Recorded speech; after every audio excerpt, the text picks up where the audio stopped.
Welcome to the Parenting with Impact podcast with your hosts Elaine Taylor-Klaus and Diane Dempster, co-creators of ImpactParents.com, an online community, award-winning blog, and service organization helping parents all over the world to raise complex kids become capable, independent adults.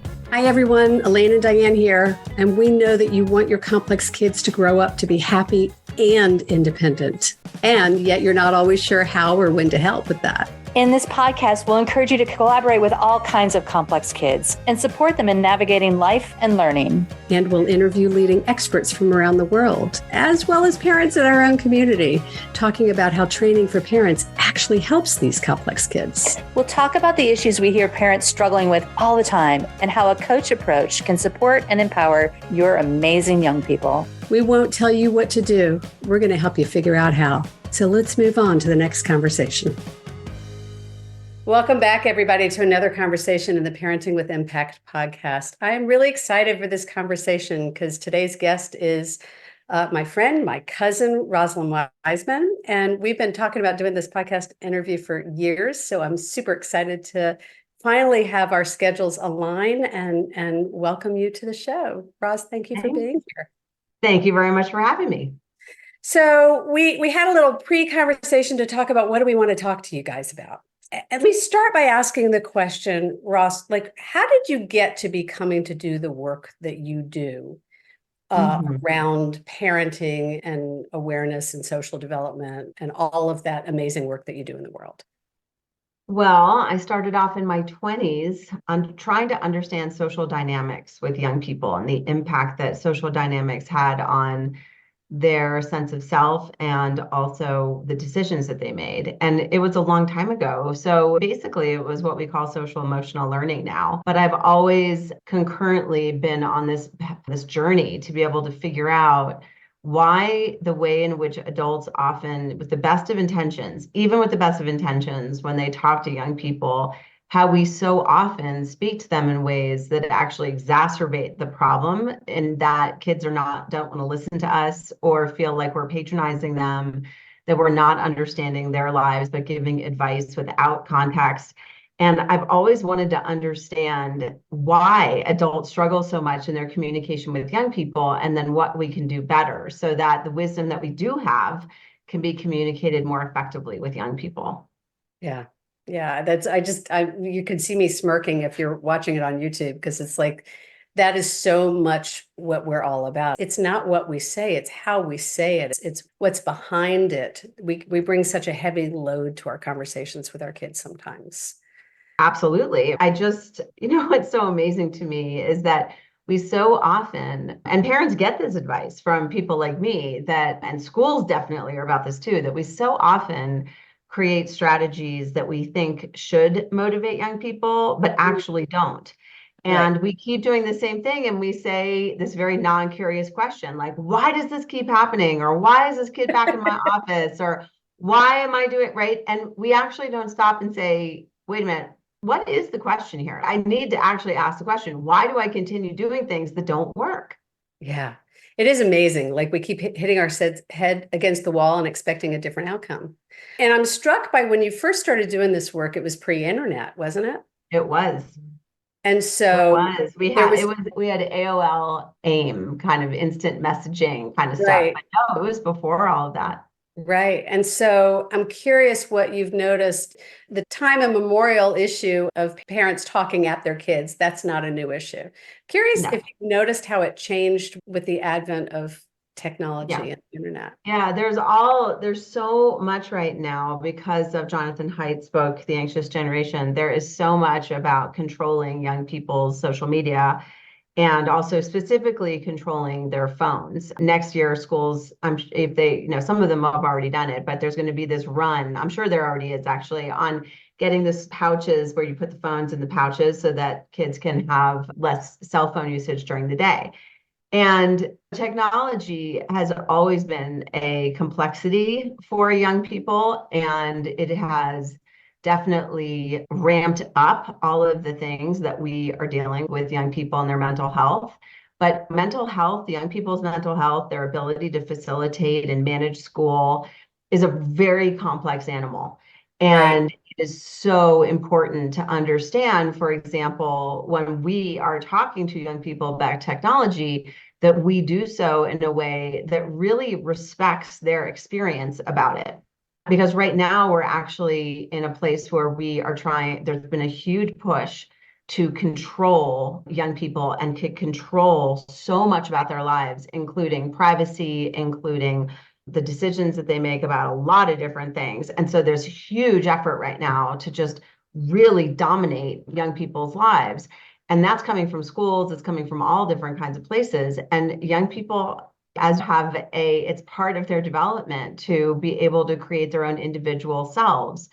And we're really, through our own anxiety, and it's certainly understandable anxiety, are having a really hard time being able to manage ourselves when we are talking to young people about technology. And honestly, we struggle so much with technology to create programs or any kind of education that actually young people take seriously. And I'm afraid that we are doing that yet again. Well, what you're saying about our desire for control, and again, this is not new that parents want control. It's just this new frontier. It's bigger, it's broader, it's scarier. And there is a need to create a safety zone, right? Mm-hmm. Some capacity for our kids. But there's a difference between controlling an environment and controlling them. Yes, although I'm not sure if young people in some ways make the difference, but also the way in which we parented has dramatically changed since the 1970s. So some of these issues are evergreen. Like most of us want the best for our children. It's evergreen for children to get annoyed with us, for us to get frustrated with our kids, for our children to have experiences of breaking up with friendships or having somebody betray them or fall in love maybe and get heartbroken. It's evergreen for children to lie to their parents or to sneak around. That's also something that we've been dealing with forever. But the way in which we have parented in the United States has dramatically changed since the 70s and 80s. And actually, what's really interesting about that is that in the 70s and 80s, there was much more violence in our culture, much more.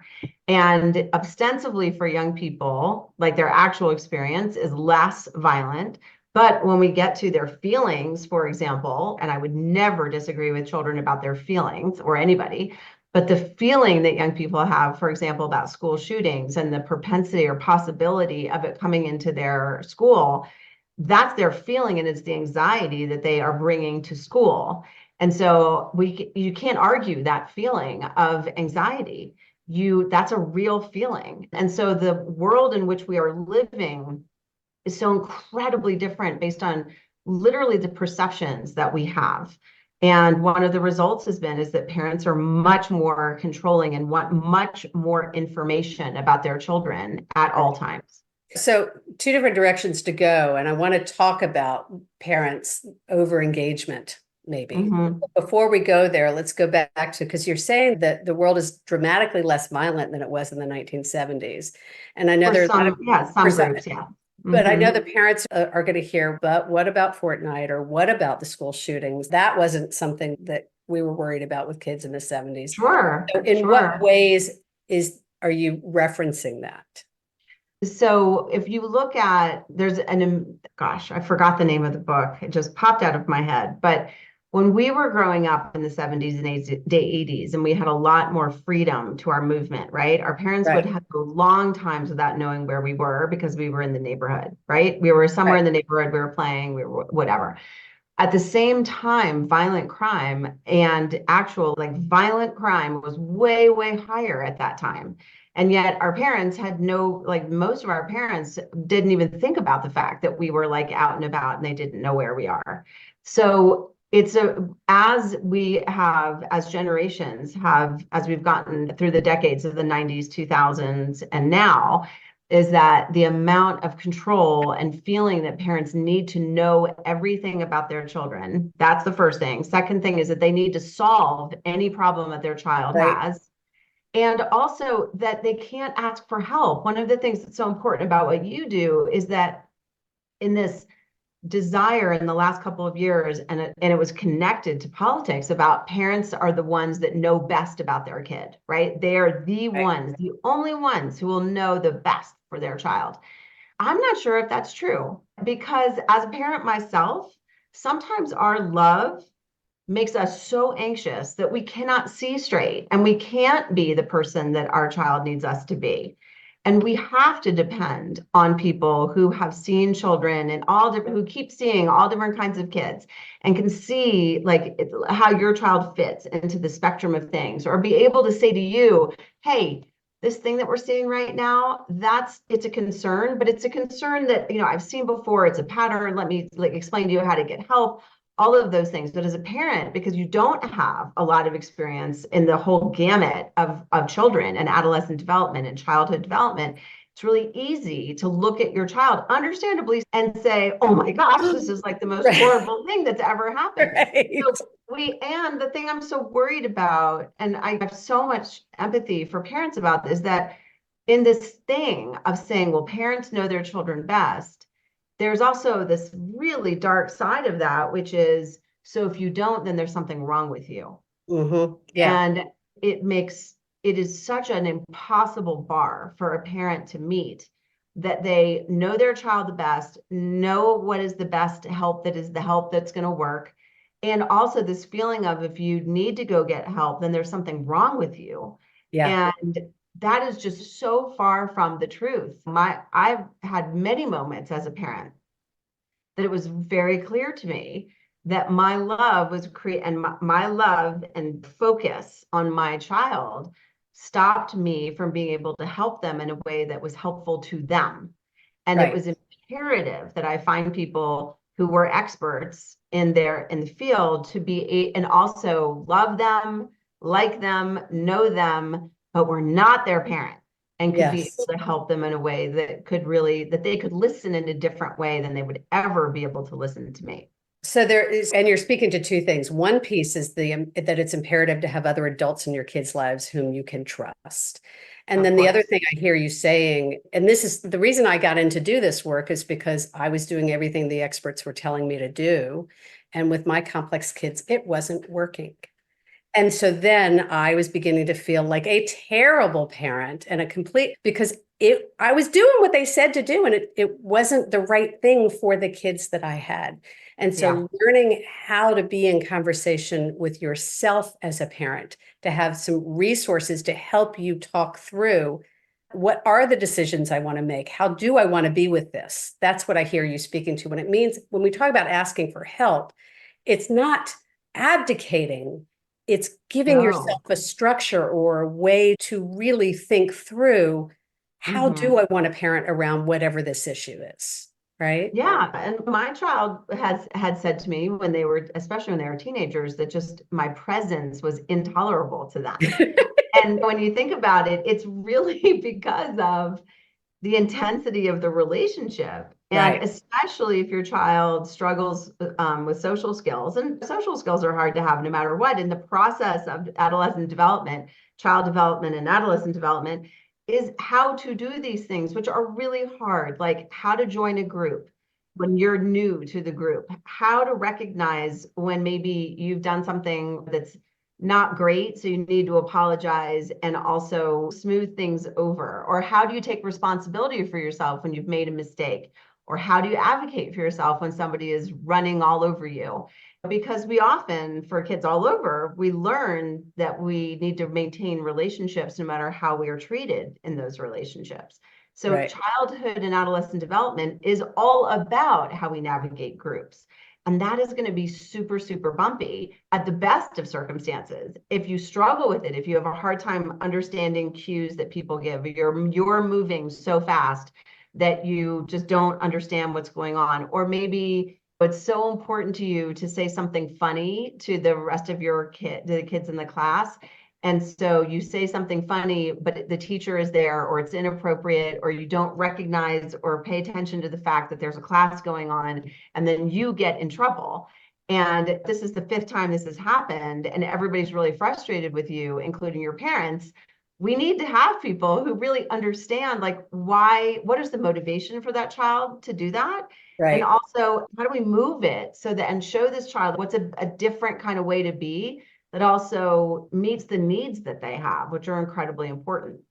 Yeah. So we're going to take a quick break and then we're going to come right back. Hi, it's Elaine. And if you like this podcast, you'll love our coach approach. Whether you're a parent looking for support or a professional supporting families, we invite you to download a free guide with 12 key coaching tools at impactparents.com/gift. You can begin using a coach approach to help kids become more independent or improve all of your conversations at work and at home. That's impactparents.com/gift. Welcome back, everybody. My guest is Rosalind Wiseman, and we're talking about the world as it is with teens, with kids, with parents, and that delicious, complex dynamic between them. And what I really just to encapsulate what I just heard before we move us in a slightly different direction is that it's really important, particularly for those of us with complex kids who may be struggling with social skills, social dynamics, is to make sure that we meet them where they are, that we take the time to, so what you don't know yet, Ross, is this is the model. You've just walked them through our model, right? Take aim on what the issue is, get curious about really what's going on, understand the underlying motivation under the motivation, meet them where they are, do it from a place that respects their agency, their autonomy, start by acknowledging that their experience is happening because they're experiencing something, right? Meet them first before you start trying to change it, fix it, advise it, whatever. Then with teens, before you start trying to address it, you ask permission to engage with them and connect with them. So then let's shift to, and there's a role for us as parent, and you alluded to this a little while ago. Yes, there's a role for understanding how do we be in conversation with our teens when they're dealing with a lot of these complex issues. And you've done a huge amount of work, and we'll put a bunch of stuff in bunch of resources in the show notes for people to read more about that. Let's talk a little bit about parent anxiety and the role that it's playing in this dynamic, because a lot of the work we find we're doing when you talk about parents asking for help, it's helping people see what they're bringing to the dynamic. And we often talk about it in terms of getting ourselves out of the way. We ask the question, whose agenda is it? Is it your agenda or your kid's agenda? And we're really talking mostly about teens here, especially, I think, in this conversation. But let's talk a little bit about that, what's happening in that parent dynamic. Yeah. Well, I really look at being able to check two things: catastrophizing the problem and having a self-righteous temper tantrum. Those are the two problems. If you can put them in buckets, it's those two things. And catastrophizing is this feeling that this one thing is always going to be in your child's life, right? Whatever it is. And that it's going to forever going to pull your child down into being a failure, whatever. And then I would ask yourself, how are you defining failure? And then, of course, how do you define success? Because we know, I think parents are very, very good at lying to ourselves, because we say, if I asked a parent, okay, how do you define success? Right? Your child is successful. They know what to say to convince themselves that what they're saying is the truth, which is, well, I want my child to be happy. I want them to have good friends. I want them to, those kinds of things. To be able to take care of themselves, hold down a job. Exactly. Right. So I want them to have a job that they're curious about, that they think is a purpose, so they can give back to the society, things like that. The question I would really ask parents is, and I ask myself this too as a parent, is, are my actions matching what I say? And also, am I walking the talk? Right. And also, am I a reliable narrator to answer that question? Because we basically have to do something that can be really uncomfortable and is vulnerable. And just take it under advisement, is ask your kids. That's and, right. They will tell you. Well, they're going to tell you. And the first minute or so, when we ask questions like this to our children, sometimes they can't help but just have this obnoxious kind of burst of just saying something snarky. And because they just can't help themselves. And it's not rude, and they haven't been raised poorly or anything like that. They just can't help themselves. It's just, they can't. And so let it go, let that happen. and then say, no, actually, really, I really would like to know. I really want to know if my actions match my words. And then the vast majority of young people will tell you, like when you say to them, no, I really want to know if my actions match my words with you as a parent, then that conversation can get real serious real fast. And they will actually deep. Deep into the conversation. And so I would ask them what I think I have a tendency to catastrophize things around this area in your life. What does that look like to you? And what would you rather me do instead? And also you can also ask the question of, when I do things like that, what is your usual common reaction to that? Because my experience, just as one example, is that when parents find out about a social problem or some kind of aggression that's happened with their child, another person, that they get so upset and so angry that they ask a million questions, and then they're interrogating the kid, the child shuts down or the child lies. And the other part is that the catastrophizing of what you can't be punished in this situation, or that other child needs to be punished to the extent that I think it is appropriate, like not what anybody else thinks is appropriate. Right. And then the child stops talking to you as a result. Right. And that's the thing I think a lot of parents don't realize, is that when you catastrophize and get micromanaging and like super, super involved in your child's life, there are two things that happen. One is your child stops talking to you because you're freaking them out and you're taking away autonomy from them, so they don't want to tell you anything. Right. Or the second is they do the opposite. They do the other extreme, which is that they then rely on you to get involved and take over. And that means that they don't have the chance to be able to develop the social competency that they desperately need to have as adults, as growing adults. Right. So you're holding the agenda, they don't have to. And a lot of our kids, especially with complex needs, will let you hold the agenda so they don't have to. The other piece that you're speaking to that we talk a lot about is that what happens, particularly with complex kids, is this, what I would call falling out of trust. We've fallen out of trust with them. They've fallen out of trust with us. And so what you're talking about is an opportunity for a really deep trust building conversation, but they're going to be watching your reaction to decide whether they're going to continue to trust you in this conversation. And if you shut it down, if you say, yeah, but if you get defensive, then the door's going to close. Yeah.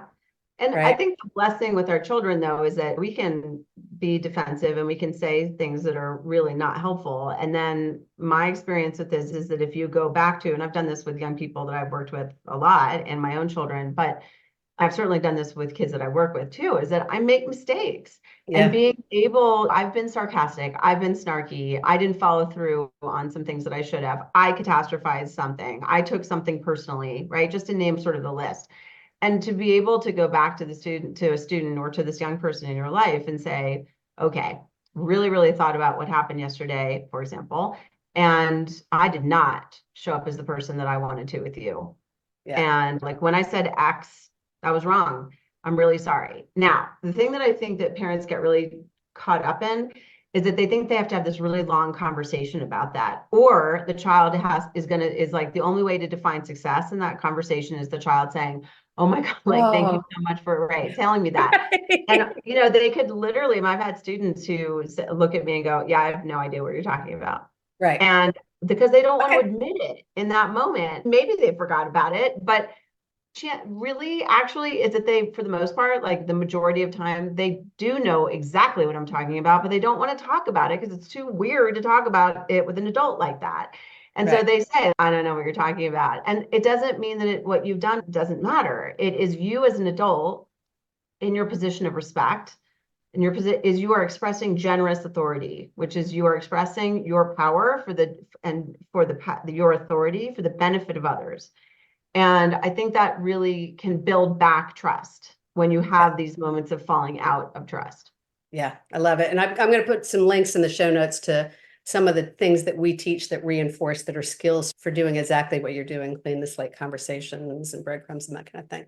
Before we wrap, you mentioned catastrophizing, which we talk about a lot in our community. And you mentioned self-righteous temper tantrum, which we probably don't call out quite as clearly in our community, but I love it. So I want to hear more. What are those? That is I think I know what it is. it's super easy. It's super easy to recognize. Anytime you have in your mind, oh, I'm going down to that school, or I'm going to go down to that teacher. I'm going to send that email. I'm going to send that text. Anytime you have that tone in your body, in your mind, you are having a self-righteous temper tantrum. I'm going to school them. I'm going to teach them. I'm going to show them. I'm going to show, right. And so it is the moment, and you can be like in a temper tantrum. You can be in it and realize like some part of your brain is going like knocking, like, hey, hey, hey, hey, hey, hey, hey, hey. And children really do not talk to parents who have self-righteous temper tantrums because it's embarrassing, it's humiliating, and it is like taking away their sense of self. And again, like it's so counter to the parenting culture that we're in, which is you've got to advocate for your child. So you can be mid tantrum and say, oh my gosh, hold on one second. I have lost myself here. I need a moment. Just give me a moment. Yeah. I'm really sorry about what I just did. Let me just have a moment. Let me try again. And then just close your eyes and be like, whoa, okay. Understandable feelings, not good. And just open your eyes and say, I'm really, really sorry. This is really important to me. Let me have a redo. May I have a redo? And like the vast majority of people, especially educators, will be so grateful that you have done this, because they, unfortunately, truly, I think educators often feel that they're either therapists or punching bags for parents all day long. And they never know what they're going to get, right? They never know what they're going to get. Like it can change in any second. And so if you're the parent who even in mid tantrum says, whoa, I need to stop right now. Honestly, like you will have made this teacher's day, and they can hear you way, way better, and they can collaborate with you way better, because it's really hard to collaborate with somebody who is screaming at you or challenging your integrity or your competence. I was really hard judging you in any way, right? Yeah, exactly. Fundamentally, that's what's happening. I love that. We do a ton of work in our community with helping parents stop yelling, dealing with being triggered, whether they're at home or at schools or whatever environment, because it happens a lot in our community. So it's hard not with your permission, I'm going to borrow a self-righteous temper tantrum. Oh yeah, of course. It's so hard not to. It's so hard not to yell. Yeah, it is. And it's counterproductive to everything you're trying to achieve. And so that's take the beat, take care of yourself. All of those of you in our community, all the stuff we teach about taking care, self-care, slow yourself down, take the beat. What do you need to do to reclaim your brain? What we're talking about here is reclaiming the brain. Yes, exactly. So thank you for that. Okay, how can people find out more about you? Because we have to wrap this conversation, as much as I hate to. Oh, it's easy. It's just my name. It's rosalindwiseman.com. Or you can put Mean Girls into any search engine and my name will pop up too. It's super, super easy to find me. Awesome. And it will be in the show notes, and there are lots of interesting resources and great, great information there. So thank you. Before we wrap the conversation completely, I have two final questions for you. One is there anything that we didn't talk about that you want to make sure we talk about, or is there something we did talk about that you want to highlight before we wrap today? I think that there's a really important thing we need as parents to say to each other, because parents talk about children all the time and not in very positive ways sometimes. And educators do this too. And so when in whatever your role, when you come online or in real life and you find a group of people that are talking badly about a child, that you don't stay silent. You say, what can we do to help this child? Or what can we do to support this family or this child? This seems like a really hard thing they're going through.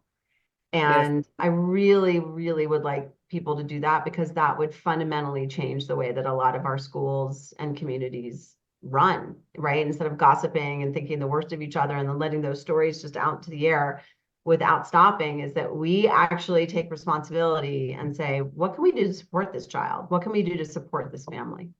Beautiful. So really what I hear you saying is not to be a bystander. Yeah.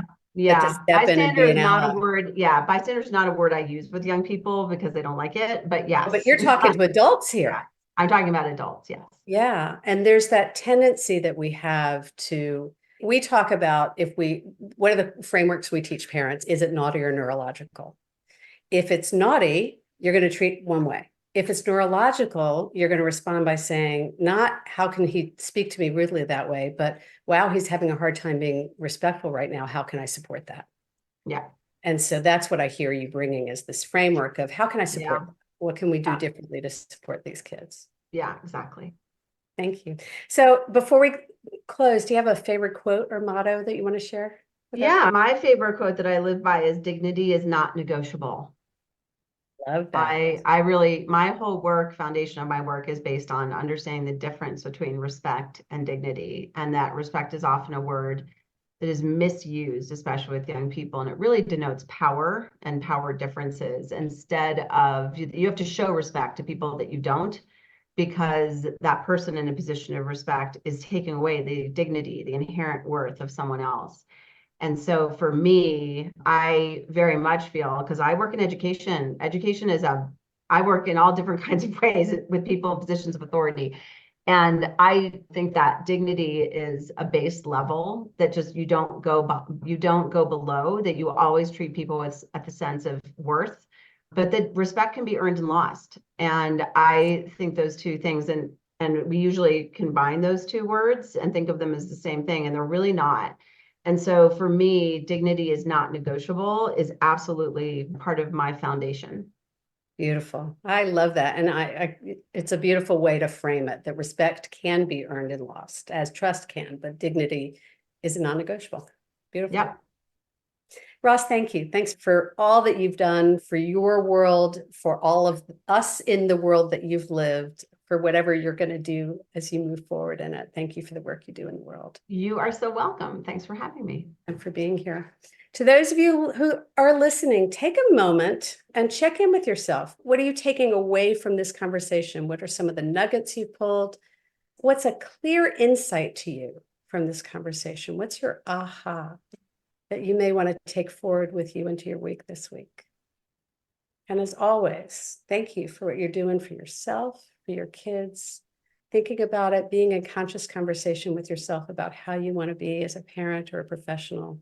At the end of the day, you make an extraordinary difference. Talk to you on the next one, y'all. You've been listening to the Parenting with Impact podcast with Elaine and Diane.